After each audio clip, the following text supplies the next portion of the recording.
പെട്ടെന്നുള്ള വാർത്തയിലേക്ക് എല്ലാവർക്കും ഒരിക്കൽ കൂടി സ്വാഗതം. എയർ ഇന്ത്യ വിമാനത്തിൽ വീണ്ടും തീപിടുത്തം.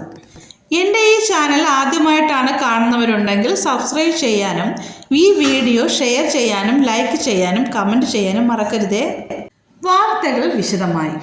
ഡൽഹി വിമാനത്താവളത്തിൽ ലാൻഡ് ചെയ്ത എയർ ഇന്ത്യ വിമാനത്തിലാണ് തീപിടുത്തമുണ്ടായത്.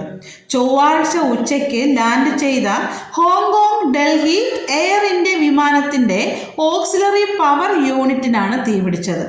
യാത്രക്കാരും ജീവനക്കാരും സുരക്ഷിതരാണെന്ന് അധികൃതർ അറിയിച്ചു. ജൂലൈ 22-ന് ഹോങ്കോങ്ങിൽ നിന്നും ഡൽഹിയിലേക്ക് സർവീസ് നടത്തിയ AI-315 വിമാനത്തിലെ ഒരു ഓക്സിലറി പവർ യൂണിറ്റിനാണ് ലാൻഡിംഗ് നടത്തി ഗേറ്റിൽ പാർക്ക് ചെയ്തതിന് തൊട്ടു പിന്നാലെ ഒരു ഓക്സിലറി പവർ യൂണിറ്റിൽ തീപിടിച്ചത്. യാത്രക്കാർ ഇറങ്ങാൻ തുടങ്ങിയപ്പോഴായിരുന്നു സംഭവം.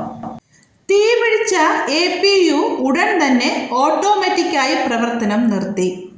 എയർ ഇന്ത്യ വക്താവ് പ്രസ്താവനയിലൂടെ ഈ കാര്യം പറഞ്ഞിട്ടുണ്ട്. എയർ ഇന്ത്യക്ക് എന്തുകൊണ്ട് ഇങ്ങനെ സംഭവിക്കുന്നു?